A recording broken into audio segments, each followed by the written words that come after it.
our roots go Rastafari, you know, because when you check that road and thing, was just searching. Bob Marley, the legendary Jamaican singer, wreaked havoc before his demise.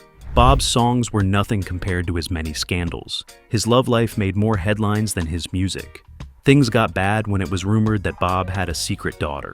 This has sparked great curiosity in the hearts of many.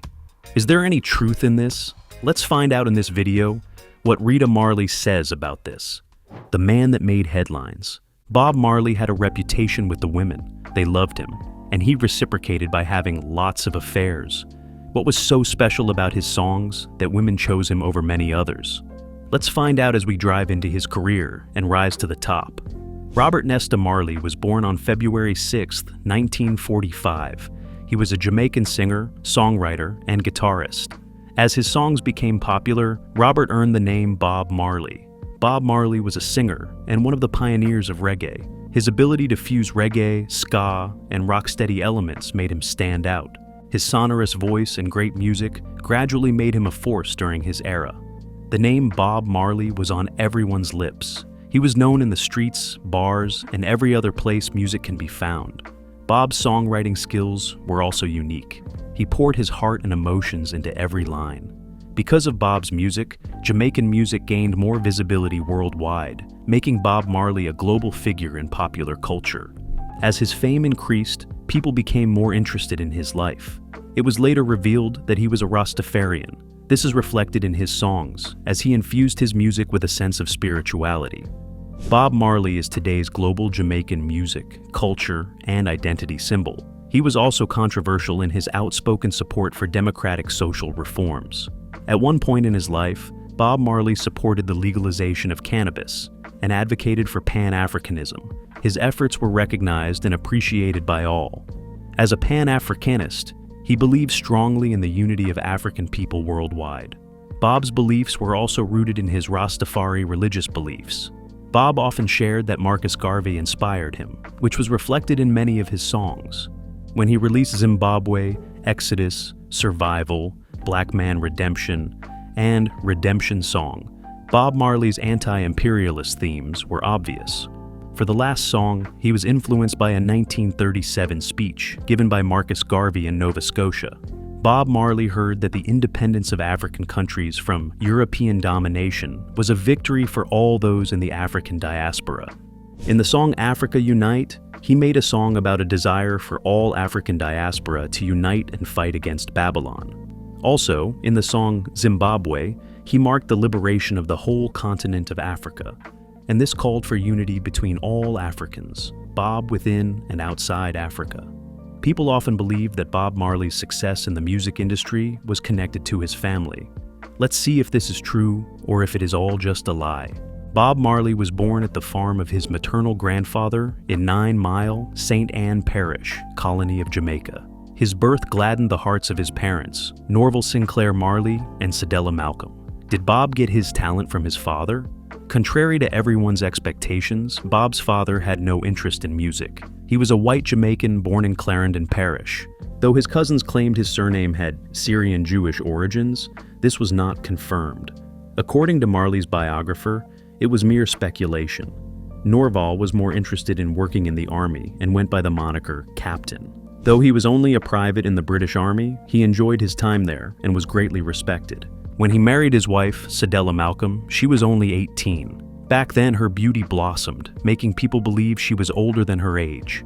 Cedella was an Afro-Jamaican. During his marriage, Norval was supervising a subdivision of land for war veteran housing. And at the time of Bob Marley's birth, he was only 64 years old. His efforts and work towards feeding his children made him provide little financial support for them. Because of his pursuit, he could not spend much time or get to know them. When Bob Marley was 10 years old, his father died. His demise was a big shock to everyone, and Bob could not grow up with a father figure in his life. According to some sources, Bob's birth name was Nesta Robert Marley. However, when he was still a boy, a Jamaican passport official made a mistake. The official reversed his first and middle names because Nesta sounded like a girl's name. This changed his name forever. Norval's death brought Bob closer to his maternal grandfather, Omariah. Omariah, a mile, loved music and spent much of his life with music. He became an early musical influence on Bob. Gradually, the young boy grew to love music and got exposed to the talents within him. He started playing music with Neville Livingston, later known as Bunny Wailer. The more Bob sang, the more he knew this was his life's goal. He and Bunny continued singing at Stepney Primary and Junior High School in 9 Mile. While there, they became childhood friends, and their friendship deepened. At age 12, Bob left 9 Mile with his mother. She moved to the Trenchtown section of Kingston. When she arrived, she made new friends and decided to live afresh. Their location change also allowed Bob to bond with Bunny more. After moving, Bob's mother and Bunny Wailer's father, Thaddeus Livingston, got together, and they gave birth to a daughter named Claudette Pearl. Pearl became Bob and Bunny's dear sister. They loved and cherished her a lot. The two young men living in the same house allowed them to explore music together. Gradually, their music deepened to include the new ska music and the latest R&B from United States radio stations, whose broadcast reached Jamaica. Bob's love for music was uncontrollable, so he formed a vocal group with his brother and Peter Tosh. The lineup was known as the Teenagers, the Wailing Rude Boys, the Wailing Wailers. After all these, they later settled for the Wailers. The vocal group started on a great note, and people were welcoming. Joe Higgs, who was part of the successful vocal act Higgs and Wilson, lived close by and made it his duty to encourage Bob. He saw a raw talent and decided to give him his support. When Bob and his group started, they had no instruments to play with, but that didn't discourage him. They were more interested in being a vocal harmony group. Joe volunteered and helped them develop their vocal harmonies. He also taught Marley how to play a guitar. While Bob was busy pursuing his musical career, his mother was focused on her love life. She left Thaddeus and got married to Edward Booker, a civil servant from the United States. Her marriage to Edward brought about 2 children, Richard and Anthony. By then, Bob's career had soared a little, however, with little fame. Things started improving for him in 1962, when life improved. In February 1962, Marley recorded 4 songs: Judge Not, One Cup of Coffee, Do You Still Love Me, and Terror. He recorded these songs at Federal Studios for a local music producer. After recording these songs, nothing happened. It was initially discouraging, but his efforts soon paid off when 3 songs were released on Beverly's with One Cup of Coffee. It was released under the pseudonym Bobby Martell. People didn't know Bob Marley then, but he kept producing more songs. In 1963, the Wailers started making their first single. They spent nights on rehearsals. Later, they got their single Simmer Down for the Coxsone label. The single became a Jamaican #1 in February 1964. From the records, they sold an estimated 70,000 copies. By this time, the Wailers had already started recording for Studio One. They were finally getting exposed to the big league. While working on their song, they worked with established musicians like Ernest Ranglin, the keyboardist Jackie Midhu, and saxophonist Roland Alfonso. People were getting to hear about the Wailers, and their songs were becoming famous. Unfortunately, life had other plans for them. Braithwaite, Kelso, and Smith left the Wailers in 1966, leading to the core trio of Bob Marley, Bunny Wailer, and Peter Tosh. With these 3 things were hard, but they continued singing. Life soon got better when Bob decided to marry his beloved Rita Anderson. After their marriage, he moved near his mother's residence in Wilmington, Delaware, in the United States. He stayed there for a short time. After his marriage, things got hard for Bob, and he spent a lot of time working as a DuPont lab assistant. He had a family and decided to work to make money for them. This affected his music career, and he had to put it all on hold to make money. Apart from working as a lab assistant, he also spent time working on the assembly line and as a forklift operator at a Chrysler plant in nearby Newark under the alias Donald Marley. Despite it all, Bob Marley's religious beliefs popped up. Though raised Catholic, he got interested in Rastafari beliefs in the 1960s. His mother was not aware of this, but Bob was not bothered. After returning to Jamaica, Bob formally converted to Rastafari, and he began to grow dreadlocks. That was how he got those dreadlocks that everyone knows him for. His conversion shocked his mother, but she could do nothing. He later decided to return to music, but he had many challenges waiting for him. It started with a financial disagreement between him and Dodd. After the whole ruckus, Bob and his band decided to team up with Lee Scratch Perry and his studio band, the Upsetters. The alliance didn't last long, but it became one of the best times in the band's history. According to analysts, they recorded what many consider the Wailers' finest work just within that short period. Bob also argued with Perry, and they went their separate ways. The two parties argued over the assignment of recording rights. However, after many fights and arguments, they decided to reconcile and work together again. Bob continued his music, and 1969 was an excellent year. That year, Jamaican popular music changed. The beat slowed down more than before, and a new beat was introduced. The new beat was a slow, steady, ticking rhythm first heard on the Maytals' song, Do the Reggae. After this, Bob Marley approached producer Leslie Kong. Leslie was regarded as one of the major developers of the reggae sound. During the recordings, Kong combined the Wailers with his studio musicians, Beverly's All-Stars. The All-Stars comprised bassists Lloyd Parks and Jackie Jackson, drummer Paul Douglas, keyboardists Gladstone Anderson and Winston Wright. They also included guitarists Rad Bryan, Lynn Tate, and Hux Brown. As David Moskowitz writes, the tracks recorded in this session illustrated the Wailers' earliest efforts in the new reggae style. Gone are the ska trumpets and saxophones of the earlier songs, with instrumental breaks now played by the electric guitar. By the time they were done with the songs recorded, it would be released as the album The Best of the Wailers. It included tracks like Soul Shakedown Party, Stop That Train, Caution, Go Tell It on the Mountain, Soon Come, Can't You See, Soul Captives, Cheer Up, Back Out, and Do It Twice. By now, Bob had started getting recognition from the public. People were loving his songs. Between 1968 and 1972, Bob and Rita, Peter Tosh, and Bunny Wailer decided to recut some old tracks with JAD Records in Kingston and London. They did this in an attempt to commercialize the Wailers' sound.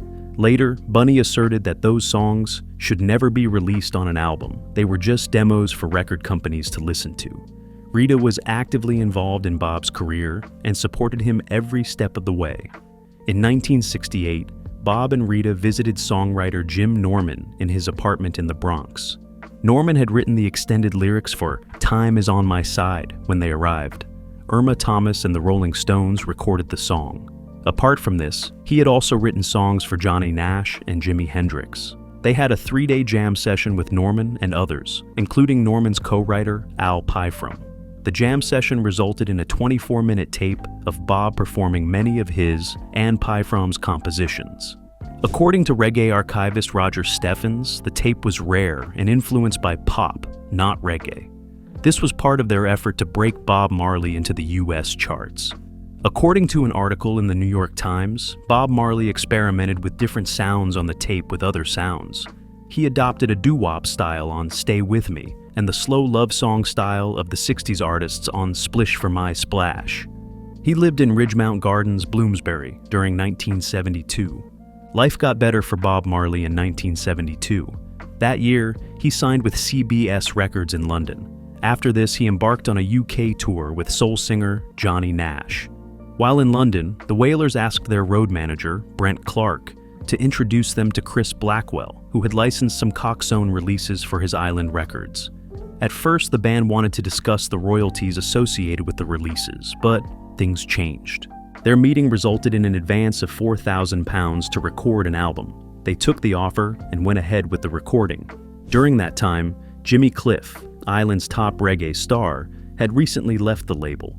After his departure, Blackwell was primed for a replacement. Bob Marley said Blackwell recognized the elements needed to snare the rock audience.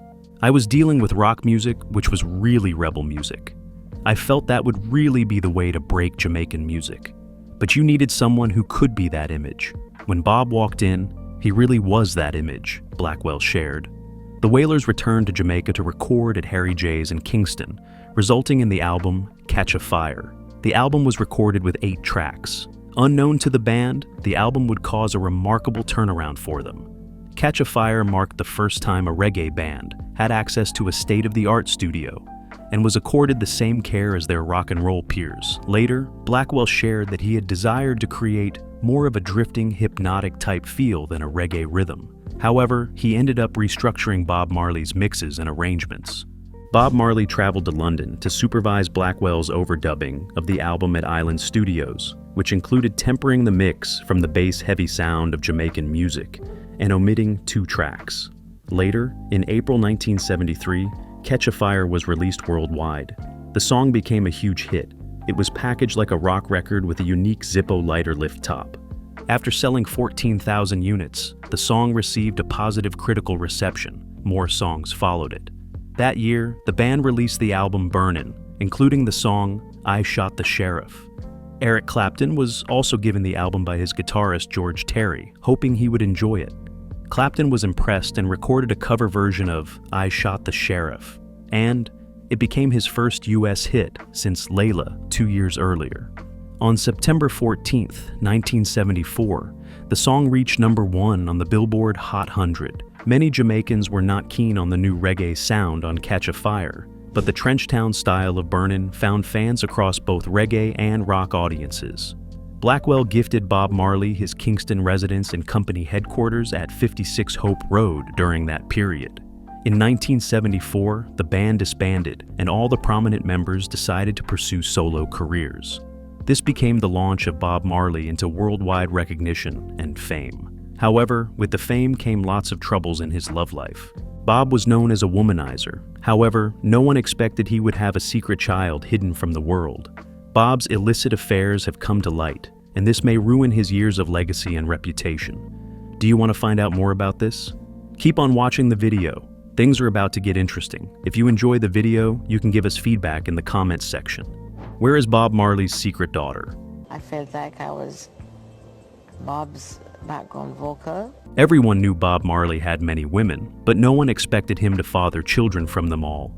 And this he did. After Bob Marley's death, there have been different rumors about a secret daughter. Their rumors are very accurate. However, the hidden daughter was someone we all know. Does Karen Marley sound like a familiar name? Well, she is Bob Marley's daughter. Bob had an affair with a woman named Janet Bowen. After the little escapade, she got pregnant. Shockingly, Janet was not ready to raise a child. Because of this, she refused to be a significant part of her child's life. Bob Marley brought Karen Marley home, and Rita accepted her as her daughter. People assumed that Rita was Karen's mother because of the love and care she showed the girl. Rita raised her with so much love that Karen later publicly declared that she considers Rita her mother. Rita's passion for Karen shaped her life differently. While many of Bob Marley's children were caught up in taking over their father's life and being known as Bob Marley's child, for Karen, the reverse was the case. Karen was more concerned about discovering herself. She wanted to live as Karen rather than just being one of the famous musician's daughters. In an interview with Rolling Stone, she shared, "I'm not my dad. I'm Karen. People come to me expressing their likes or dislikes with what the family does. We're not Bob, we're his kids. We try to carry on his legacy, stay true to it as much as possible. That's #1. But at the end of the day, we're all individuals, doing our own thing." According to the news, Karen Marley has finally lived her dreams. She is a fashion and interior designer, and she is doing great in her field. However, she ensured that she still honors her roots despite her desire to embrace her individuality. While in an interview with Shondaland, Karen shared that she has always drawn inspiration from her father's sense of style and passion for the environment. Like many of her siblings, she often collaborates with other members of the Marley family on different occasions. She and Cedella Marley worked together to design the 2012 Jamaican Olympic uniforms. The uniforms were worn by Usain Bolt when he beat his own record for the 100-meter sprint. Bob Marley's life on stage was great, but behind the scenes, he had children who never knew him beyond being a musician. They didn't enjoy the love and presence of a father. Let's explore some of their lives. Key Monty Marley is another child of Bob Marley that people didn't know much about. Monty grew up with his mother, table tennis champion Anita Bolnavis. Growing up for him meant seeing his father on screen more than he saw him physically. Manny and his mother stayed in a small, overcrowded home in Falmouth, Jamaica. After a while, they moved to Liberty City, Miami.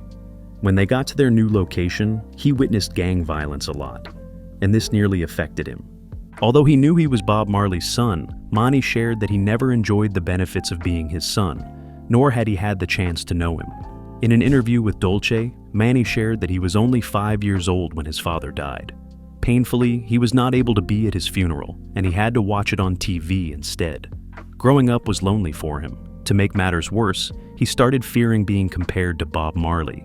In an interview with Elle, he stated, "If I were to follow in my father's footsteps, then what would they say? Oh, he's trying to be like his dad. Then if I take a different path, they say, he's supposed to be like his father. I just have to be true to myself and my art and do what comes naturally to me."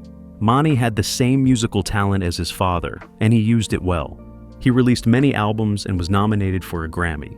Based on his childhood experiences and his father's beliefs about unity and togetherness, Manny founded a charity called Love Over All. The charity turned out to be very beneficial to society, and Manny was able to help many children out of poverty. David Nesta Marley, Bob and Rita's first son, lived an exciting life. However, he also didn't enjoy Bob's presence. David later earned the nickname Ziggy Marley and went into music like his father. In an interview with Rolling Stone, Ziggy recalled his childhood and shared that it was not different from other kids he grew up with. "We weren't well-kept kids. We were like rough kids. Some people think Bob had a lot of money when he was around. That's not how we were. Bob was down to earth." That sounds surprising, but that was what growing up as Bob's child meant. Ziggy made his way into the music industry, and he built a successful solo career. However, at first, he started by making music with his family. Before Bob Marley's death, he wrote a song called "Children Playing in the Streets" for his children to perform. The song later became the first song for the family's band, the Melody Makers. Ziggy was the frontman, and he made sure the band went well. His siblings' album, Conscious Party, went platinum. From the records, Ziggy is now an 8-time Grammy Award winner. Later, he founded the URGE Foundation, where he helped children living in Jamaica. He had to split his time between his career and the foundation. Bob Marley may have been a terrible father, but he left his children wanting to be better than him. How do you think Rita felt after discovering her beloved husband had many other women? Do you think she felt bad? Go ahead and drop your opinions. Rita Marley's Pain. Stay tuned now. Don't touch dial. Keep on keeping on. One love. Rita Marley has been on the receiving end of Bob Marley's affairs.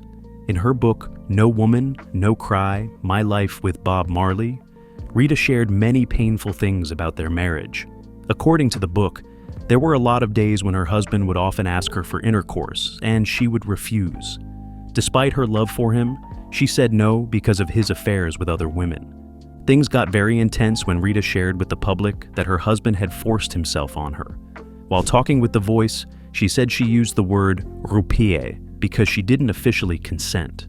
Though the matter was later blown out of proportion by the British tabloid press and she accused the media of being out to get her, many did not take her seriously. The way the guy put it in the newspaper, he made it look like Bob had me by the neck. When you think about it, you ask yourself whether a husband can actually reap his wife. Despite all these, Rita stayed by his side. She never once left or made plans to ruin him. She overlooked all his flaws for 15 years, but kept getting hurt. When Bob had an affair with 1976 Miss World Cindy Breakspear, he wrote the song Turn the Lights Down Low for her. Rita was very hurt by this, and she saw Bob pour his love on another woman. Rita shared that she only endured so much because she loved her husband. As they say, you grunt and bear it. I had to do that because I was so in love with this man, and love grew stronger. It's not that it grew weaker, she said. It's a natural thing. Jamaican men have a thing where they want more than one woman, and more than one pickney, Rita Marley said. I had to see it as I may not get the wife treatment, but he's my brother. According to The Voice, Rita spoke with raw emotion in the 2012 documentary Marley, reflecting deeply on the love, struggles, and spiritual bond she shared with the reggae legend before his untimely death at just 36 from cancer in 1981. When we first met, it was in poverty and pain, she recalled softly, her voice filled with nostalgia. There was no showmanship behind it, or any superstardom. It was just two ghetto people falling in love naturally out of God's grace, and we knew what true love felt like throughout the good and bad we shared. Rita explained that their connection transcended fame, money, and music. It was a union grounded in faith, sacrifice, and mutual endurance. As time went on in the relationship, she continued, I evolved into new roles I felt Bob needed in his life. So I reached a point where I became like his sister, mother, and guardian angel. I felt I had a responsibility to him. That was why God put us together. Her words revealed affection and the weight of devotion, the quiet, unseen strength that sustained Bob during his most difficult moments. Behind her calm composure, however, those close to her could see that Rita was deeply wounded. Despite her efforts to smile and keep her emotions hidden, her eyes reflected years of silent pain. The pain of loving a man who belonged not just to her, but to the world.